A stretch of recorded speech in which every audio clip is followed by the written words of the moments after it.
चलिए बच्चे, अब आप लोगों का क्लास ऑन हो रहा है।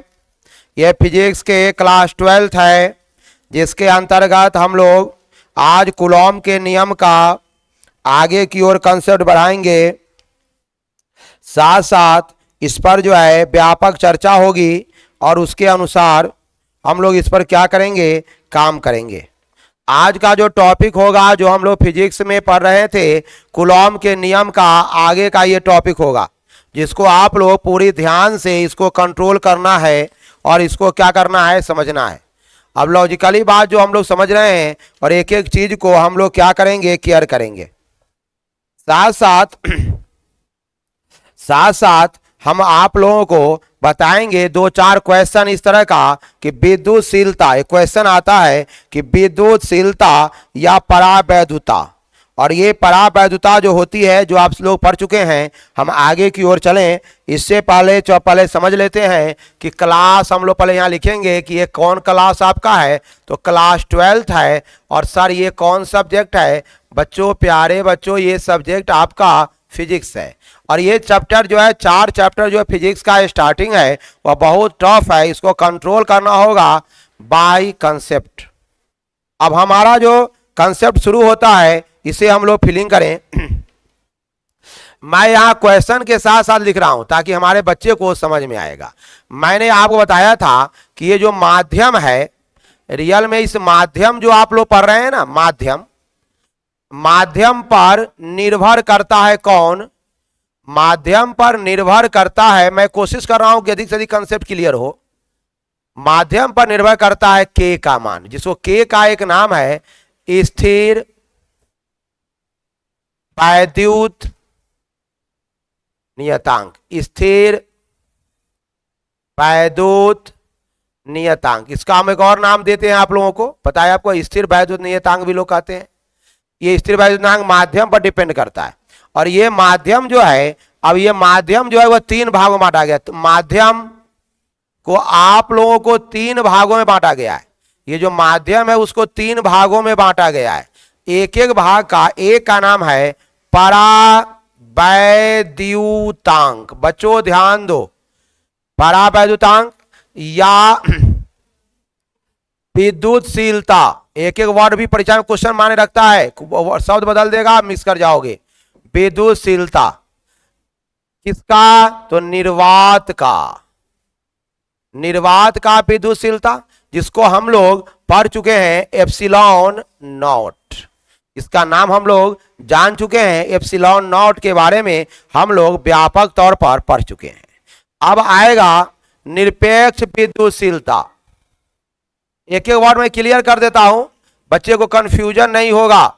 निरपेक्ष विद्युतशीलता, बच्चों ध्यान देना है, यहां पर एक वर्ड आ गया है, उसका क्या नाम है सर? निरपेक्ष विद्युतशीलता। चलिए, निरपेक्ष विद्युतशीलता को हम लोग किससे सूचित करेंगे? ध्यान रखना, केवल एप्सिलॉन। सर इसका क्या पढ़ेंगे?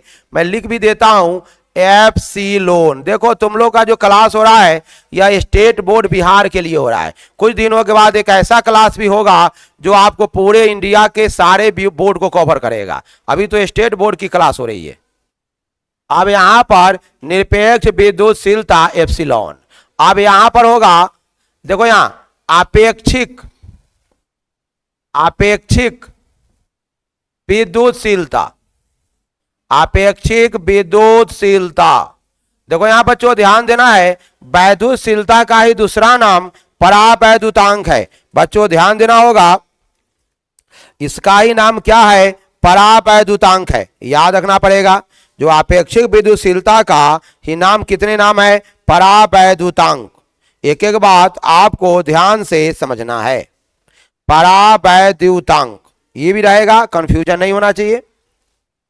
परावैद्युतांक पढ़ा होगा तो सब, या आपेक्षिक विद्युतशीलता, विशिष्ट परावैद्युता, आपेक्षिक विद्युतशीलता या परावैद्युता।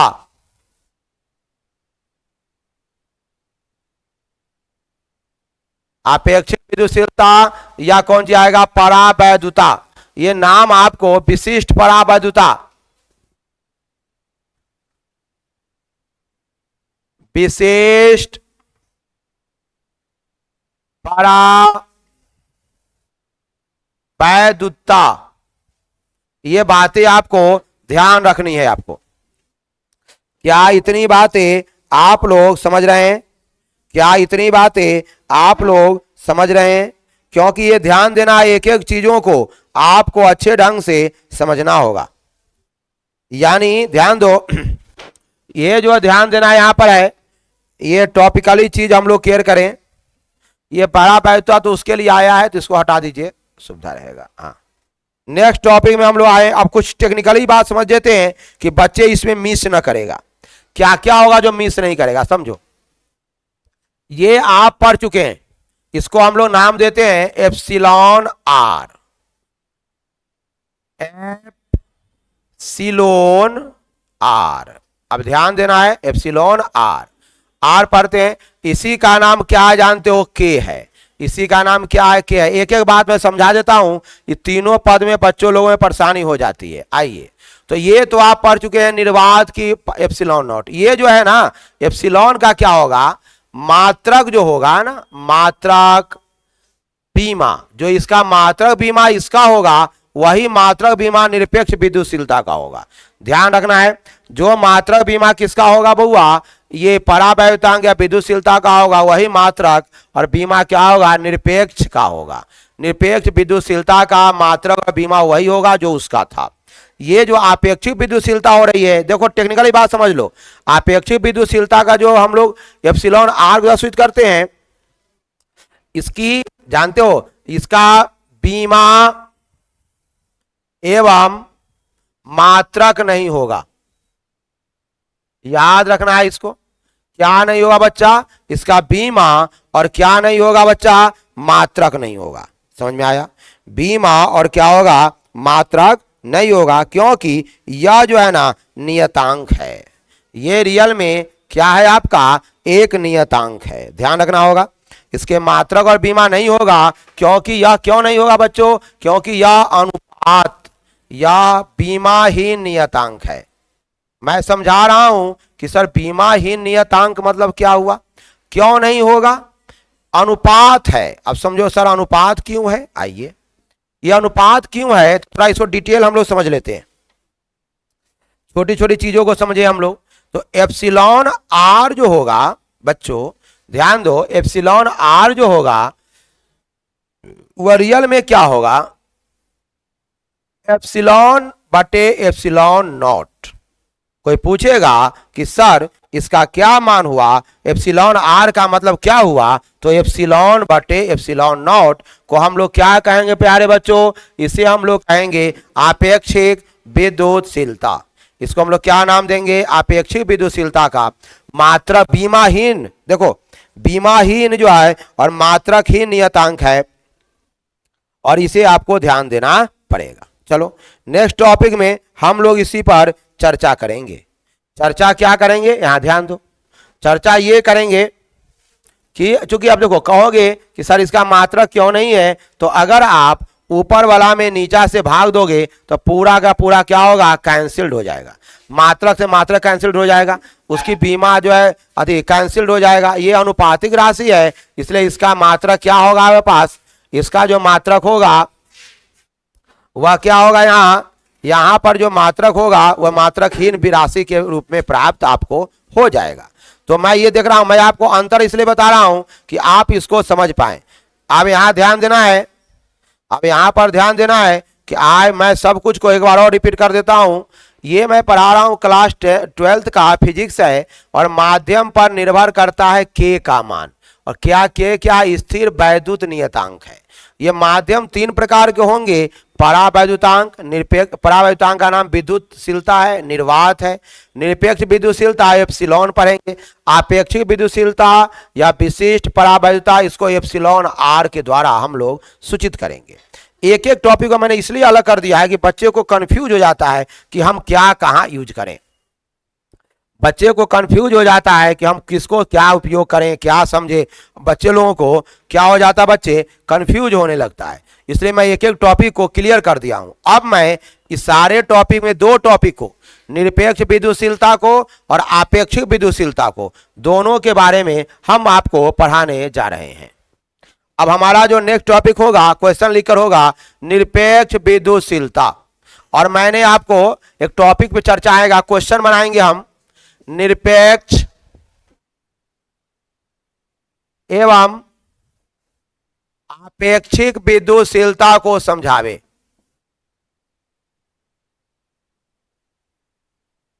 आपेक्षिक विद्युतशीलता को क्या करना है बच्चे? समझावे। पहले हम आपको कुछ चीजें समझाते हैं, परिभाषा, उसके बाद सब कुछ आपको समझ में आएगा। चलिए टेक्निकली बातें हम यहाँ पर, आज का थोड़ा क्लास आप लोगों का लंबा क्लास होने वाला है और थोड़ा डीप क्लास होगा। अब यहाँ क्या है? निरपेक्ष विद्युतशीलता, इसको जो हम लोग लिखेंगे यहां पर होगा निरपेक्ष विद्युतशीलता। निरपेक्ष विद्युतशीलता का मतलब है कि यहां पर क्या होगा, मैंने पर जब दो माध्यमों के बीच, जब दो माध्यमों के बीच क्या नहीं हो? निर्वात नहीं हो। जब दो माध्यमों के बीच क्या नहीं हो बच्चे? निर्वात नहीं हो। हाँ, जब आवेशों के बीच, या दो आवेश लिख देंगे, जब दो आवेशों के बीच बीच का माध्यम, बीच का माध्यम क्या हो बच्चों? यहां निर्वात या हवा न हो, अन्य माध्यम हो, अन्य माध्यम हो, अन्य माध्यम हो। क्या मैंने लिखा? यदि दो आवेशों के बीच का माध्यम निर्वात या हवा न होकर अन्य माध्यम हो तो उसे, एकदम क्लियर कंसेप्ट है, तो उसे हम लोग जो कहते हैं बच्चों वह निरपेक्ष विद्युतशीलता कहते हैं। उसे हम लोग कहते हैं निरपेक्ष विद्युतशीलता। निरपेक्ष, यहां से हटा देता हूं इसको, निरपेक्ष विद्युतशीलता या विद्युतशीलता। अब यहां टेक्निकली बात समझते हैं, कहते हैं, और इसे हम लोग किससे सूचित करते हैं? एप्सिलॉन से। क्या है इसको? इसका नाम हम पहले भी लिख चुके हैं आपको, एप्सिलॉन। अब रही बात कि सर ये जो एप्सिलॉन का जो मैटर है, अब क्या होगा समझिए, तो इसके द्वारा जो आपका बल लगने जा रहा है, ध्यान से सुनिए, इसके द्वारा जो बल लगेगा तो यहां यफ बराबर होगा, मान लो यफ क्या हो गया, यहां जो यफएम फोर्स होगा वहां क्या होगा? 1/4π बटे Q1 इंटू Q2/RS। और देखो ना, ये काम करते हैं, छोटा में पढ़ाते हैं, लंबा लंबा बच्चा हमारा। हाँ देखो यहाँ, तो ये हो जाएगा 1/4π। यहां जो हम देख रहे हैं, यहां समझिए कुछ चीजें रिपीट कर हो गया है, इसको हटा देता हूं, यहां जगह कारण ऐसा हुआ। हाँ, यहां जो आइए तो मैं देख रहा हूं कि 1/4π Q1 Q2/R किसका फोर्स हुआ? जब निरपेक्ष की, जब दो माध्यम में निर्वात या अन्य माध्यम होता है तो। अब समझो यहां, अब यहां जो है सर इसका, अब पूछा जाएगा आपसे कि सर इसका मात्रक क्या होगा। बच्चों ध्यान दो, मात्रक क्या होगा तो मैं पहले बता चुका हूं कि जो एप्सिलॉन नॉट का मात्रक है सो ही मात्रक इसका होगा। मैं पहले बता चुका हूं, जो आपका क्या कहते हैं, उसकी जो बीमा है, आपको याद होगा इसके मात्रक का, किसी बच्चे को याद है? मैं बोला था कि के मात्रक का जो उल्टा होगा वही मात्रक एप्सिलॉन नॉट का होगा। तो के का उल्टा मात्रक क्या था, याद होगा आपको? उसका मात्रक था न्यूटन। के का जो मान हम लोग निकाले थे, कैसे निकाले थे? Newton metre square coulomb inverse 2। तो इसको उल्टा करोगे तो यहां क्या होगा? Newton inverse metre inverse coulomb का स्क्वायर। मैं बोला था कि जो एप्सिलॉन का जो मात्रक, किसका मात्रक पढ़ रहा हूं मैं आपको, ये मात्रक मैं लिख देता हूं, ये किसका मात्रक है बच्चों? थोड़ा कंफ्यूज नहीं होना है आपको, एप्सिलॉन का मात्रक है, याद रखना है आपको। एप्सिलॉन का मात्रक यही होगा, के मात्रक का उल्टा। एप्सिलॉन का मात्रक भी, एप्सिलॉन नॉट का मात्रक भी यही होगा, के मान का उल्टा। सर इसका बीमा क्या होगा, देखो यहां, सर इसका बीमा क्या होगा, देखो दिमाग लगाओ सभी बच्चे, एक एक बात को केयर करो। स्लो मोशन में आपका क्लास चल रहा है, इसलिए कि आप लोग अभी सेकेंड ईयर में गए हैं। यहां जो है ना, इसका जो बीमा है सर, इसकी बीमा क्या होगी, इसकी बीमा वही होगी जो इसकी बीमा है एप्सिलॉन नॉट का। तो बीमा आपको याद होगा, मैं बताऊं आपका, इसका जो बीमा होगा वह होगा यम इनवर्स, यम इनवर्स वन करने की जरूरत नहीं, इनवर्स का दिए तो वन हो गया आपका। यल जो है, यल जो है M L T, L inverse 3, यहाँ T2 पावर -2 और A पर T4 और A पर क्या होगा, इनवर्स 2।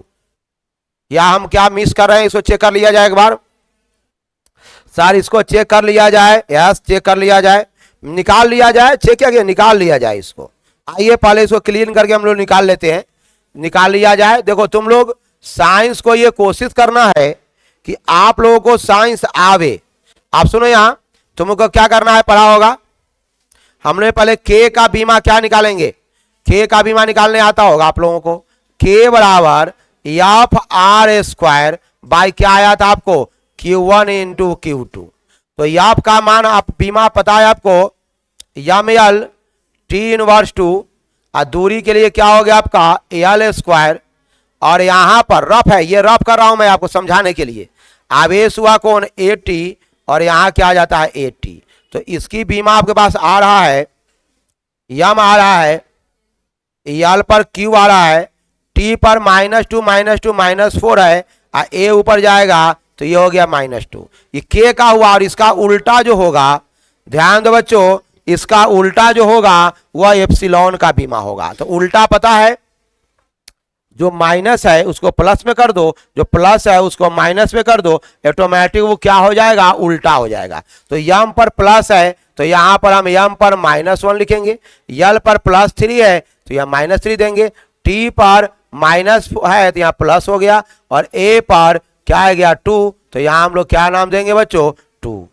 यहां समझ आ रही बात आपको, यहां क्या माना जाएगा, ए पर क्या आ जाएगा पास 2 आ जाएगा। क्या यहां तक किसी बच्चे को परेशानी है तो बोलिए, यहां तक अगर बच्चे को परेशानी है तो बोलिए। चलिए, ये आपका एक फोर्स हो गया, ये आपका क्या आ गया, फोर्स आ गया, इक्वेशन 1। अब आपको समझिए, हम आगे बढ़ते हैं।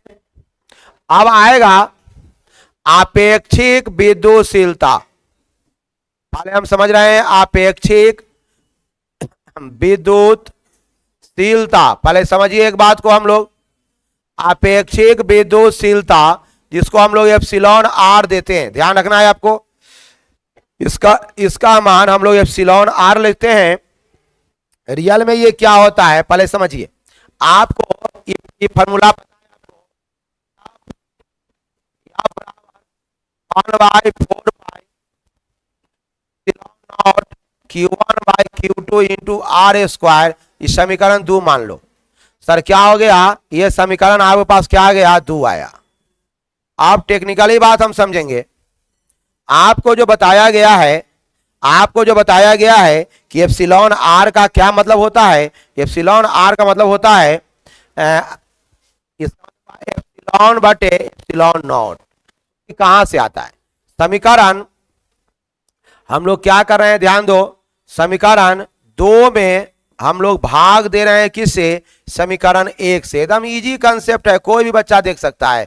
अभी घर पर 3 बार 4 बार देखोगे, सारे कंसेप्ट नेट एंड क्लीन आपको उपलब्ध होगा। तो 2 में हम भाग किससे देंगे, यानी 2 हुआ एफ, यहाँ क्या हुआ एफ ही हम लिखे थे हम, अगर चाहो तो यहाँ निर्वात है तो तुम एफ दे सकते हो, कोई परेशानी इसमें नहीं है।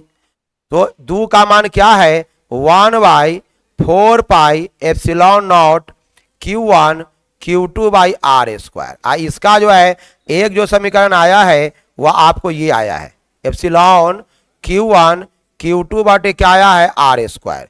अगर आप इसको कैंसिल करोगे तो ये सब भी कैंसिल हो जाएंगे, सब के सब कैंसिल हो जाएंगे, और नीचा वाला कहाँ जाता है, ऊपर, तो ये मान आएगा।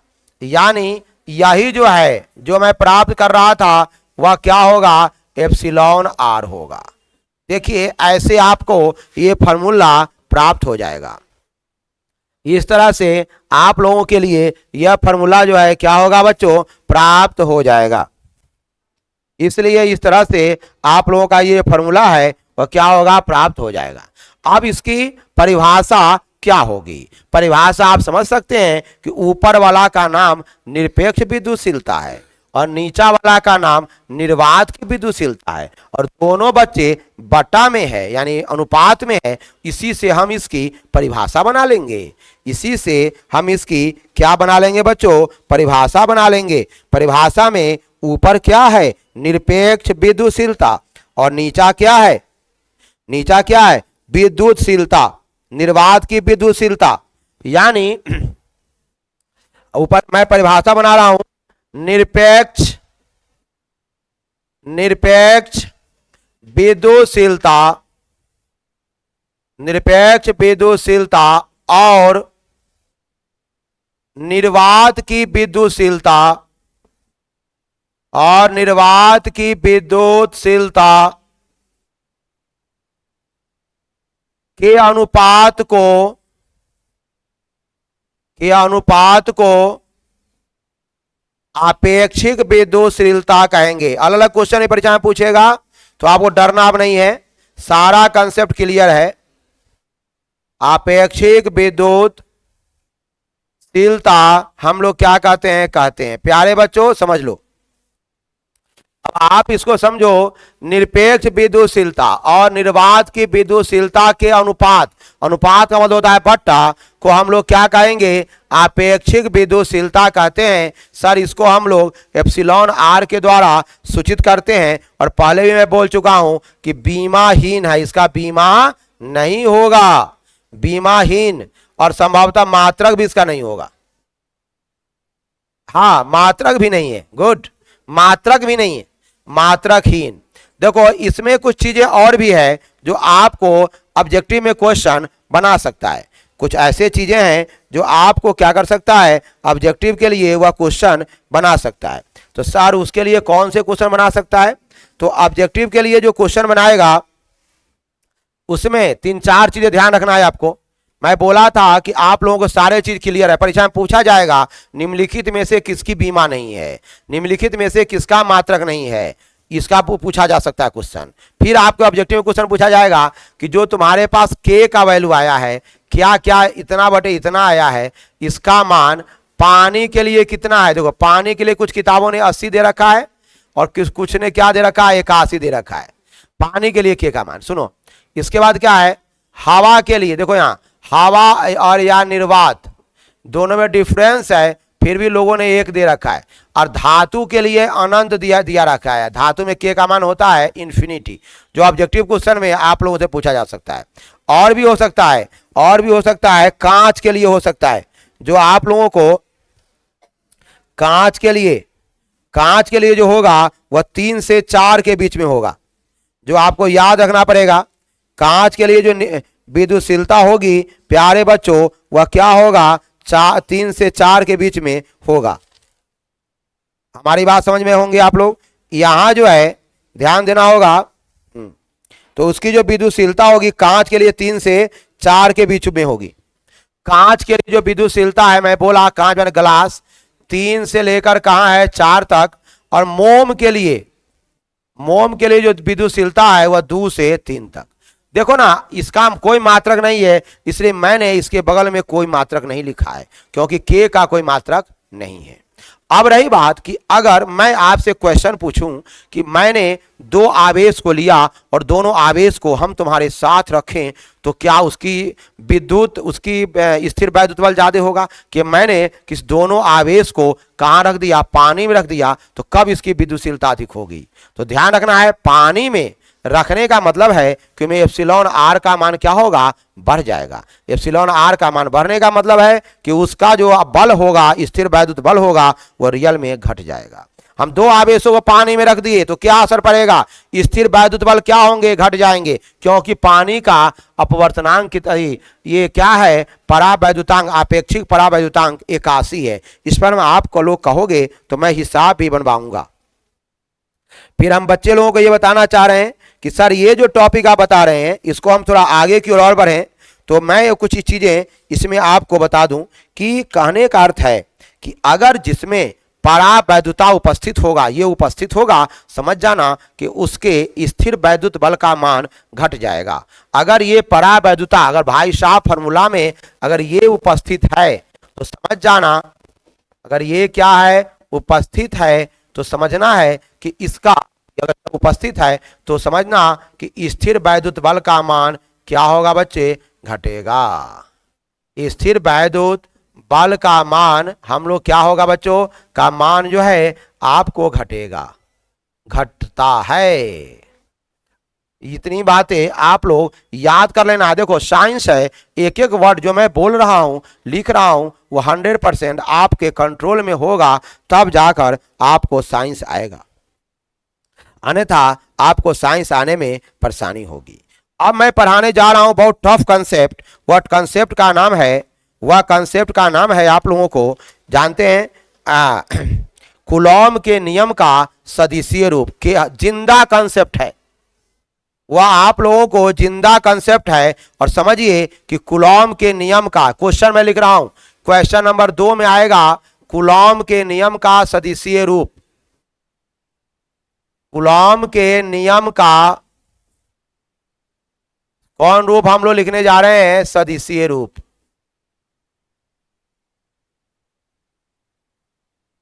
ये क्वेश्चन इंपोर्टेंट क्वेश्चन है बिहार स्टेट बोर्ड के लिए, इसको लेकिन इसको आप बिना समझे नहीं लिख सकते। अब पहले मैं इससे रूप में हम बता रहा हूं कि सर ये जो कूलॉम का नियम है वह क्या बोलता है। रियल में इसका कंसेप्ट मैं समझा रहा हूं, एक एक टेक्निकली चीज जो आप लोगों के लिए बहुत बेहतर है। आइए समझते हैं। पहला कंसेप्ट जो आंसर लिखने पहले मैं लिखूंगा कि जो आप सुनो सर, इसका सदिशीय रूप क्यों जरूरत पड़ा हमको। क्या सर, हमारी बात समझे, क्या सभी भौतिक के जो फॉर्मूला होंगे क्या सबको सदिशीय रूप की जरूरत पड़ेगी? नो, जो सदिश राशि होगा उसके लिए हम लोग क्या जरूरत पड़ेगा, सदिशीय रूप का। हमारी बात समझे, चूंकि सदिश राशि के लिए सदिश राशि के लिए सदिशीय रूप की आवश्यकता होती है। हमारी बात आप समझ रहे हैं? आप सदिश राशि के लिए सदिशीय रूप की आवश्यकता होती है। और मेरा जो बल है, यहाँ क्या है, बल एक जो राशि है, फोर्स जो है वह वेक्टर क्वांटिटी है, सदिश राशि है। आप लोग पढ़े होंगे कि सदिश राशि के ऊपर तीर का निशान होता है, वही उसकी पहचान है। सदिश राशि की पहचान क्या है, तो उसके ऊपर तीर का निशान, यानी यह सदिशीय राशि है। चलो ठीक है, बल जो है एक सदिशीय राशि है, तो इसका सदिश फॉर्म क्या होगा। देखो सदिश राशि का प्रयोग यहां दिशा ज्ञात करने के लिए और भी विधियां हैं जिसकी चर्चा मैं करूंगा आपको। तो बल एक सदिश राशि है, इसलिए आपको इसका सदिशीय रूप निकालना पड़ेगा। अब रही बात बच्चों, ध्यान दो, क्या सर ये सदिशीय रूप हो सकता है इसका, क्या इसका सदिशीय रूप हो सकता है, और यह किस तरह होगा इसको चेक करना होगा।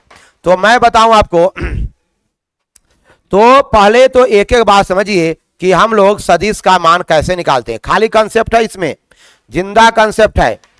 अब यहां पर दो मैंने आवेश लिया, मान लिया दो आवेश लिया, और दोनों आवेश कैसा है, क्योंकि आपका जो ये फिजिक्स है वह वहीं लागू होता है जहां पर, ये फिजिक्स वहीं लागू होगा जहां पर आपका बिंदु आवेश होगा। ये फॉर्मूला वहीं लागू होता है जहां पर कौन आवेश होता है बच्चों, बिंदु आवेश। समझो, इसके सामने मैंने एक और बिंदु बना दिया, बिंदु है, थोड़ा इसको हमने क्या किया, बिंदु बनाया। ये मान लो ये बिंदु आवेश है, ठीक है सर। और इसकी बीच की जो दूरी है, आइए ये कौन आवेश हुआ सर, Q1, और ये कौन आवेश हुआ, Q2। और इसके बीच की दूरी, आइए यहां से यहां ऐसे है, फिर यहां समझ लीजिए, और यह क्या करेगा, देखो लॉजिक बात समझो, बहुत टेक्निकली बात बता रहा हूं मैं। एक दूसरे पर ये बल लगाएगा, ये मत समझो एक दूसरे पर बल लगाएगा, ये सब ये दूसरे पर ये फोर्स लगाएगा। टेक्निकली बात समझो, मैं बता रहा हूं, ये फिजिक्स है। अगर चित्र भी गलत तो गलत, अगर आपने चित्र को गलत किया तो फिर गलत हो गया। चित्र पर ही समझ जाता है, टीचर समझ जाते हैं कि क्या बच्चे का नॉलेज है। दो आवेश हैं, Q1 और Q2 है, और दोनों आवेश, और मैं बोल चुका हूं कि ये जो होता है ना रियल में, ये क्या है, ये अनुन्वय क्रिया है, इंटरएक्शन है। इंटरएक्शन का मतलब ये हुआ कि Q ने Q2 पर बल लगाया और Q2 ने Q1 पर बल लगाया, दोनों पर बल लग रहा है। रियल में समझो, ये अंतःक्रिया इंटरएक्शन चार्ज ऑफ फोर्स है। Interaction charge of point, interaction माने दो आवेश हो। ऐसा मत समझना है कि केवल एक आवेश बल लगा रहा है, नहीं, आवेश Q1 लगा रहा है Q2 को, और Q2 लगा रहा है किसको, Q1 को। यानी दोनों जगह आवेश पर क्या लग रहे हैं, बल लग रहे हैं, यानी दोनों बल एक दूसरे पर लगा रहा है। अब जरा सोचो, इधर कौन बल लगा रहा है, यहां जो इधर क्यों लगा रहा है, दो तरह के जो फोर्स लग रहे हैं। रियल में कौन फोर्स लग रहे हैं, अब यहां देखो, Q1 पर फोर्स लग रहा है Q2 के कारण। टेक्निकली बात समझो, यहां जो फोर्स है वह F12 है, यानी Q1 पर बल लगता है, समझ जाओ, Q2 के कारण, Q2 के कारण Q1 पर जो बल लगता है वह किसके कारण लगता है, Q2 के कारण लगता है। तो अगर Q1 पर बल अगर Q2 के कारण लग रहा है, इसका क्या मतलब हुआ, इसका मतलब साफ है बच्चों कि यह जो है इसको हम लोग कौन फोर्स कहेंगे, F1 due to 2, F1 due to 2, मतलब Q1 पर बल लगता है, किसके कारण लगता है बउआ, Q2 के कारण। तो इसको F12 यानी F1 ड्यू टू 2 पढ़ेंगे। इस पर कौन फोर्स लगेगा, देखो उलट जाएगा। कैसे उल्टेगा, पूछा जाएगा कि सर F21 का क्या मतलब हुआ।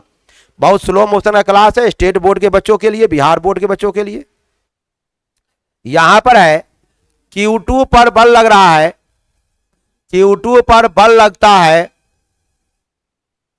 बल क्या होता है, लगता है Q1 के कारण। अगर Q2 पर बल लग रहा है बच्चों Q1 के कारण, तो मैंने क्या नाम दे रखा है, F21, F2 ड्यू टू 1। तो इधर फोर्स ही लग रहा है, इधर ही फोर्स लग रहा है। अब क्वेश्चन पूछोगे कि सर ये फोर्स जो है सीधा क्यों लग रहा है, तिरछा क्यों नहीं जा रहा है, नहीं, ये केंद्रीय फोर्स है, सेंट्रल फोर्स है। ये क्या होता है, अलोंग द एक्सिस, इसके एक्सिस के बीच लगता है। ये बातें आपको ध्यान रखना है, मैं जो बोल रहा हूं उसको दिमाग में टेप करोगे। और यहां सुनो, और इसके बीच की दूरी जो होगी वह R होगी। हम आप यहां पर मॉड R का हम लोग प्रयोग कर देते हैं। इसके बीच की दूरी जो होगी वह क्या होगी, R होगी, जो आप लोगों ने पहले से भी इसको पढ़ चुके हैं। ये बीच की दूरी जो R होगी, जिसको आप लोगों ने पहले से ही क्या रखा है, पढ़ रखा है। इसमें कोई परेशानी किसी बच्चे को नहीं होनी चाहिए। अब हम आगे की ओर बढ़े, थोड़ा आगे की ओर हम लोग बढ़ते हैं। अब देखो रियल में ये ध्यान देना है, यहां जो है ध्यान देना है आपको कि आप वहां ध्यान दीजिए। यहां पर ध्यान ये देना है कि पहले यहां समझिए, नेक्स्ट टॉपिक में हम लोग ये बोल रहे हैं कि आपको ये ध्यान देना है क्या, कि जो फोर्स लग रहा है, अच्छा यहां सुनो, इसमें अब यहां एक बात समझिए, R क्या है, मॉड आया है, R क्या आया है, मॉड आया है। तो दोनों तरह से ये फोर्स जो लग रहा है ना, वे जो दूरियां, जो फोर्स का जो आपका कंसेप्ट आ रहा है वह दोनों ओर से लग रहा है। एक एक बात समझिए, एक जो दूरियां होगी पहले समझते हैं हम लोग, ये इधर की ओर जाएगा, पहले समझो, ये इधर की ओर जाएगा, और एक ठो दूरियां जो है इधर की ओर जाएगा। 2 मिनट समझिए, या उधर की ओर जा रहा है, लगा रहा है फोर्स, और या इधर की ओर फोर्स लगा रहा है। दोनों का जो डिस्टेंस होगा वो भी थोड़ा परिवर्तन होगा। देखो कैसे, अब यहां इधर की ओर जाएगा तो इसका अंतिम स्थिति कौन है, Q2 है।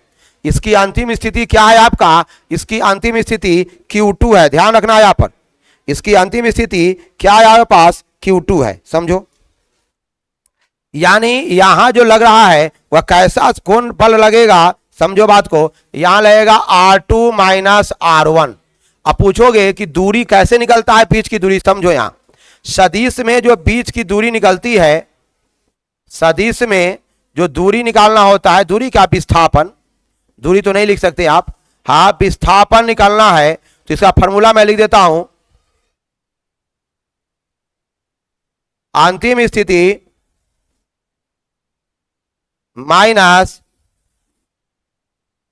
प्रारंभिक स्थिति। यहां ध्यान दो, जब भी बीच की दूरी निकालना होगा तो मैंने कंसेप्ट दे रखा है आपको, अंतिम स्थिति माइनस प्रारंभिक स्थिति। यहां जो है आपको ध्यान देना है, जब भी बीच की दूरी निकालना होगा तो यहां पर एक टॉपिक आ रहा है, अंतिम स्थिति माइनस प्रारंभिक स्थिति। अंतिम स्थिति माइनस प्रारंभिक स्थिति। यानी देखो यहां उधर की ओर बल लगेगा तो इसका अंतिम स्थिति क्या हुआ, Q2 होगा, और प्रारंभिक स्थिति Q1 हुआ। इसी तरह R2 माइनस R1 होगा। देखो ये सदिश फॉर्म है, ये टॉप कंसेप्ट है, ये टॉप कंसेप्ट है, ये टॉप कंसेप्ट है, समझ में आया आपको, ये टॉप कंसेप्ट है। यहां ध्यान दीजिए, यहां पर ये जो है ये क्या चल रहा है, टॉप कंसेप्ट है आपका, या इजी नहीं है जो तुम समझ रहे हो, सबसे हार्ड फैक्टर फॉर्म है इसका, और तुम लोग अपने आप को कंट्रोल करोगे तो आ जाएगा, तो नहीं आएगा, बहुत टफ कंसेप्ट है। अब देखो इधर क्यों लग रहा है, तो अंतिम स्थिति Q2 है, सो इसका दूरी R2 हुआ, तो R2 माइनस R1। अगर इधर क्यों लग रहा है तो यहां पर अंतिम स्थिति Q1 होगा, तो यहां पर हम लोग लिखने जा रहे हैं R1 minus R2, R1 minus R2। इधर ध्यान रखना है, क्योंकि इधर क्यों लग रहा है तो इसके जो दूरी होगा वह क्या होगा, R1 माइनस क्या हो जाएगा, R2। चलिए समझ में आए बात को, R1 माइनस R2 हुआ। कितनी बात समझ में आ गई आपको। अब इसी पर मेरा कंसेप्ट आगे की ओर बढ़ेगा, मेन कंसेप्ट यहीं पर क्या है था, जो केंद्रित है। आप समझिए, ये जो वेक्टर फॉर्म है वो रियल में बहुत हार्ड फॉर्म है, बच्चे लोग जल्दी आता ही नहीं है। अब यहां समझो, अब आप जब भी कोई डिस्टेंस की बात होगी, आइए तो डिस्टेंस में हम लोग R की जब भी बात करेंगे तो R का जो दूरी यहां पर होगा, ये ध्यान रखना है, R2 माइनस R1। अगर ये वेक्टर फॉर्म को मॉड में आप देते हो तो दोनों का वैल्यू क्या होगा, सेम होगा, क्योंकि ये परिमाण बताएगा। याद रखना ये भी बात, ये भी बातें आपको ध्यान रखना, बहुत टफ कंसेप्ट है, बहुत टफ, ये बच्चे लोगों को आएगा, आता जल्दी नहीं है, इसको बहुत सावधानी से पढ़ना है आपको। और मैं एक एक चीज को नेट एंड क्लीन कर रहा हूं, मैं एक एक चीज को नेट एंड क्या कर रहा हूं, क्लीन कर रहा हूं, समझिए। यहां पर हमें इस बात को समझना है कि दोनों स्थितियों में हम लोगों को ये बातें बहुत क्लियर ढंग से समझना है। आइए, तो ये मॉड का मान निकल गया। अब हमें क्या निकालना है बच्चों, कूलॉम का फोर्स निकालना है, कूलॉम का फोर्स निकालना है। चलिए, कूलॉम फोर्स में मैं F12 को निकालता हूं। क्या निकाल रहा हूं बच्चे, F12 को। आइए मैं इसको छोटा कर देता हूं ताकि आप लोगों को समझने में थोड़ा सुविधा होगा, और इसको छोटा करके मैं इसको साइड कर देता हूं, जिससे आप लोगों को समझने में क्या होगा, सुविधा होगा। अब मैं आपको आगे की ओर पढ़ा रहा हूं, इसको समझिए कैसे होगा, इसको दिमाग लगाना है हमको। आइए यहां देखो, यहां जो क्लास चल रहा है इसको देख रहे हैं आप लोग, ये टॉप कंसेप्ट है। अब सुनो, किसी भी अदिश राशि को अगर आपको सदिश में बनाना है, मेरी बात टेप कर सुन लो, अदिश राशि के अदिश फॉर्म को अगर आपको सदिश में बनाना है तो उसमें लगाना होता है एकांक सदिश, यूनिट वेक्टर। बहुत टफ कंसेप्ट है, बहुत टफ कंसेप्ट है, इसको इजी से मत ले सकते हैं आप। जो बच्चा क्लास मिस कर रहा है, इसका यूट्यूब पर वीडियो अपलोडेड हो जाएगा, 3 बजे 4 बजे समझना, मैं जो बोल रहा हूं टेप कर लेना, ये बेस बनाएगा आपका फिजिक्स का, नहीं तो नहीं आएगा फिजिक्स। मैं बोला आपको कि यहां जो देख रहे हैं ना आप, इसकी बात को आप समझने की कोशिश करें। पहले मैं बता दूं कि अगर कोई अदिश राशि है, उसको सदिश बनाने के लिए एक ही कंसेप्ट है, उसके साथ एकांक सदिश लगाना। एकांक सदिश क्या करता है, यूनिट वेक्टर केवल और केवल डायरेक्शन बताता है। यूनिट वेक्टर क्या बताता है, केवल और केवल क्या बताता है, डायरेक्शन बताता है। केवल दिशा बताता है। इसके लिए हम लोग एकांक सदिश यूज करेंगे और यह कंसेप्ट हमेशा चलेगा। अभी जो 4 चैप्टर जो फिजिक्स का वो जिंदा फिजिक्स है, यही मेन फिजिक्स है। उसके बाद तो हल्का हो जाता है और बहुत टफ है। हल्का से मत ले सकते हैं आप इसे हल्का से कभी नहीं ले सकते हैं। अगर लेते हैं तो मामला गंभीर है। तो साइंस फिजिक्स नहीं आया, फिजिक्स नहीं आया। अब हमें क्या करना है, मुझे F12 पर जो हमको वेक्टर फॉर्म ले जाना है। तो इतना फॉर्मूला हमको पहले से पता है, Q1 Q2 by r square. और आर का जो मतलब यहां हुआ, हम लोग क्या देते हैं, मॉड में देते हैं। मॉड दे दो या आर स्क्वायर दे दो या सीधा आर स्क्वायर दे दो, चलो ठीक है। अब आपको क्या बनाना है इसको, देखो यहां F12 के लिए डिस्टेंस क्या आ रहा है। अगर आप F12 की बात करेंगे तो इसके लिए डिस्टेंस कौन आ रहा है, एकांक सदिश कौन हो रहा है, एकांक सदिश किधर की ओर हो रहा है। देखो यहाँ F12 क्या हो रहा है, F12 का मतलब हुआ कि आवेश Q1 पर Q2 के द्वारा लगाया गया बल। आवेश Q1 पर Q2 के द्वारा लगाया गया बल। यानी कहने का सेंस हुआ कि अगर आप इसको फिलिंग करोगे तो आपके पास आएगा 12 के लिए क्या आएगा, इसको समझिए। यहां जो आ रहा है, यहां आएगा R1 माइनस R2, यहां वेक्टर का साइन होगा। और प्यारे बच्चे ऊपर से इसको टोपी पहनाना होगा। क्यों टोपी पहनाना होगा सर जी, क्योंकि एकांक सदिश है। ये एकांक सदिश है प्यारे बच्चों, बहुत टफ कंसेप्ट है। एकांक सदिश है इसलिए इसको क्या पहनाना होगा, आपको टोपी पहनाना होगा। एकांक सदिश है और एकांक सदिश का फॉर्मूला याद रखना है कंसेप्ट में, ए कैप बराबर ए वेक्टर बटे मॉड ए। याद रखना है फॉर्मूला, पूरा वेक्टर का फॉर्मूला है, पूरा वेक्टर का फॉर्मूला है। जिंदा फिजिक्स है ही, जल्दी आप लोग लोड कर पाइएगा, हमको कभी सस्पिशन लगता रहता है। अब क्या करें, सिलेबस में आई बिहार बोर्ड का VBI इंपोर्टेंट क्वेश्चन है। भारी भारी क्वेश्चन जो होते हैं ना वही परीक्षा में पूछे जाते हैं। आप देखो, आप इसको ऐसे भी लिख सकते हो सर। आप इसको कैसे लिखे, पूरा वेक्टर फॉर्म ले जाओ, R1 vector minus R2 vector. अब बाई आएगा R1 माइनस R2 का कौन फॉर्म आएगा, मॉड फॉर्म आया। ये फॉर्म आ गया, देखो मैंने इसको लिखा है। फिर आइए, और आपको मैंने फॉर्मूला में पहले भी लिख रखा है, याद है आपको, मैंने लिख रखा है कि R1 माइनस R2 अगर मॉड फॉर्म में है तो इसका वैल्यू क्या होगा, केवल R होगा। कहने का सेंस हुआ कि अगर F12 की बात मैं करूंगा तो यानी आएगा F12 नहीं पढ़ेंगे हम लोग, F1 due to 2 charge due 2, यानी R हो गया यहां, और यहां आ गया R1 माइनस R2 आ गया। अब बाई क्या आ जाएगा, R आ जाएगा। अगर आप इसको हल करोगे, और अच्छा मैं समझा रहा हूं, समझो बच्चों, तो ये वेक्टर फॉर्म है, बहुत इजी में आपको सॉर्ट आउट कर दिया है, एकदम इजी है आपका।